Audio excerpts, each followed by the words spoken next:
नमस्कार दोस्तों, आपका स्वागत है। आज हम बात करेंगे दोस्तों कि क्या हमारी आत्मा का कोई एक विशिष्ट नाम होता है। कुछ लोग नाम को इतना तवज्जो नहीं देते, महत्व नहीं देते, लेकिन जब हमारा आधार कार्ड में, पैन कार्ड में वगैरह या फिर इलेक्शन के कार्ड में अगर एक भी स्पेलिंग मिस्टेक हो गया तब उस नाम का एक अलग ही महत्व हमें पता चलता है। और 10 बार एप्लीकेशन करो, 10 बार वहाँ पे ऑफिस के चक्कर काटो और उसके बाद इतना परेशान हो जाता है कोई, क्योंकि ऐसी चीज़ें बहुत सारे लोगों के साथ होती है। तो तब हमें एक अलग ही प्रकार का नाम का महत्व पता चलता है कि अरे मैं तो इसको इंटरेस्ट नहीं देता था, लेकिन ये कितनी मुश्किल बात हो सकती है। तो ये बात हो गई दोस्तों हमारा जो इंसान के रूप में आज हम हैं उसके नाम की। तो वैसा जो हमारा नाम है, अगर हम आत्मा की बात करें तो आत्मा का एक विशिष्ट कोई भी रूप नहीं होता। तो फिर आत्मा का कोई ऐसा विशिष्ट नाम होता है क्या, और अगर होता है तो वो कौन सा आखिर नाम होता है, इसके बारे में आज हम बात करेंगे दोस्तों।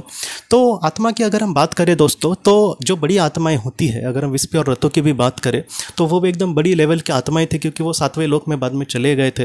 तो ऐसी जो आत्माएं हैं उनसे हमें बहुत ज़्यादा ज्ञान मिल सकता है। तो उन्होंने कुछ इस तरीके से बातें कही है दोस्तों कि जो आत्माएं होती है उनका जब जन्म होता है, बहुत लोग ये बोलते हैं कि आत्मा का जन्म ही नहीं होता। ऐसे नहीं है। आत्मा का कहीं ना कहीं एक विशिष्ट समय पर, एक पुरातन समय को हमें नहीं पता वो कब, लेकिन आत्मा का एक विशिष्ट समय में ज़रूर जन्म हुआ है दोस्तों। इसलिए आज हम कहीं ना कहीं जिंदा है, हमारी आत्मा की हम बात कर रहे हैं।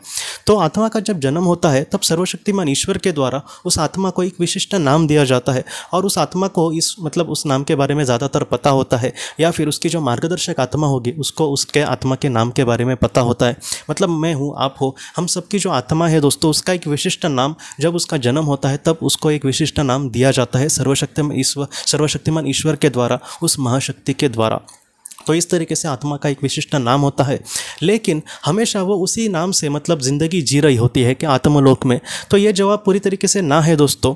उसका उसके पीछे का कारण ये है कि ज़्यादातर विस्पी और रतु ने कुछ इस तरीके से बातें कही है हम सब से।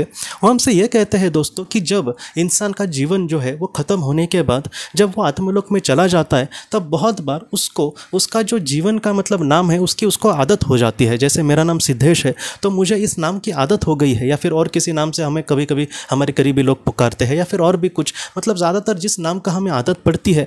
बहुत बार क्या होता है दोस्तों कि मैं इस दुनिया से चला जाऊँ और अपने समुदाय में, आत्मलोक में चला जाऊँ, तो मेरे समुदाय की जो सारी आत्माएं होंगी, जो 10-12 समझो मेरे समुदाय की करीबी आत्माएं होंगी, तो उनको मेरे नाम के बारे में, मेरे आदत के बारे में पता होगा कि आखिर इसको किस नाम की आदत है।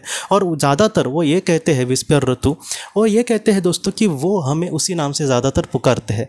उनको पता होता है कि इसको इस नाम की आदत हो गई है, इसलिए वो मुझे उस नाम से पुकार सकते हैं। ज़्यादातर वो ये कहते हैं कि पृथ्वी का जो हमारा आखिरी जीवन होता है, उस जीवन के नाम से हम एक दूसरे को ज़्यादातर पुकारते हैं। तो इस तरीके से उन बड़ी आत्माओं ने हमसे सारी बातें कही है। और भी जो मास्टर सोल वगैरह है, जैसे डॉक्टर ब्रायन विच जी को भी उन्होंने बहुत सारी महत्वपूर्ण बातें कही। तो वो भी हमें हमारा जो पृथ्वी का नाम है ज़्यादातर उस तरीके से पुकारने की कोशिश करेंगे। क्या है दोस्तों, या फिर कोई ऐसा नाम जो हमें दिल से पसंद है। जैसे कुछ लोगों के नाम अलग होते हैं, लेकिन उनको पुकारते हैं दूसरे नाम से। तो अगर उनको दिल से अच्छा लगता है कि हाँ मुझे इस नाम से कोई पुकारे, या फिर उनको ज़्यादातर लोग जो है वो उसी नाम से पुकारते हैं, और अगर ऐसे लोगों को उस नाम का ज़्यादातर आदत हो गई है, तो वहाँ पर आत्मलोक में भी उनको उसी नाम से ज़्यादातर पुकारा जाता है। लेकिन अगर हम आत्मा के असली नाम की बात करें, क्योंकि पृथ्वी का जो नाम है वो हमेशा एक ही नहीं रहने वाला। जैसे मेरा एक कोई नाम है, बाद में मैंने फिर से एक ज़िंदगी ली, वो भी एक उस ज़िंदगी में मुझे एक और नाम, दूसरे किसी रोहित हो या फिर कुछ भी ऐसा नाम हो दूसरा, तो उसका मुझे आदत लग जाएगी। उसके बाद क्या होगा, मैं फिर से आत्मलोक में चला जाऊँगा तो उस नाम से मुझे पुकारा जाएगा। तो ये एकदम परमानेंट वो नाम नहीं होता। तो इस तरीके से दोस्तों आत्मा का जो नाम होता है पृथ्वी का, उसको वो बहुत बार उस तरीके से आगे वो बढ़ती है, और बाद में वो धीरे धीरे बदल भी सकता है। लेकिन बाद में दोस्तों मुझे ऐसे भी ये लगता है कि एक बार उसको मोक्ष मिलने के बाद हो सकता है कि उसका जो असली का नाम है उसको वो ग्रहण करती होगी, या फिर उसको उस तरीके से देखने की कोशिश करती होगी। लेकिन इन सारी चीज़ों में उस नाम को वो भी एकदम महत्व देगी ऐसा नहीं है। सबसे बड़े तो बात है तो वो हमारे कर्म ही है। अगर हम अच्छे कर्म करेंगे तो बहुत ही अच्छे से हमें विकास हो जाएगा, बहुत ही अच्छे से हम आगे बढ़ पाएंगे, हमारी आत्मा का जो उद्देश्य है उसको हम पूरा कर पाएंगे, और धीरे धीरे एक एक सीढ़ी चढ़ते चढ़ते हम कहीं ना कहीं मोक्ष को प्राप्त कर पाएंगे। तो ये महत्वपूर्ण जर्नी होती है। लेकिन इस महत्वपूर्ण जर्नी में भी कहीं ना कहीं आत्मा का जो नाम है उसका भी बहुत ज़्यादा महत्व। तो आत्मा के नाम को दोस्तों आत्मा जो होती है वो इस तरीके से देखने की कोशिश करती है, और उसका जैसे जैसे सफ़र आगे बढ़ता जाएगा तब उसकी सिचुएशन, उसका उस पर लोगों का या फिर आत्माओं का प्रभाव, उस तरीके से अलग अलग चीज़ें उसको सीखनी होती है, देखनी होती है, उसमें अपना कुछ अच्छा योगदान देने की कोशिश करनी होती है। तो इस तरीके से आत्मा का जो सफ़र है उसके नाम के साथ आगे आगे बढ़ता है। लेकिन हम बात करें तो हमारा जब जन्म होता है आत्मा का, तब उसको सर्वशक्तिमान ईश्वर के द्वारा एक विशिष्ट नाम दिया रहता है और वो हमेशा उस आत्मा का नाम रहता है दोस्तों। तो दोस्तों हम अपने अगले वीडियो में मिलते हैं। आप अपने परिवार का ख्याल रखना। आपका बहुत बहुत धन्यवाद।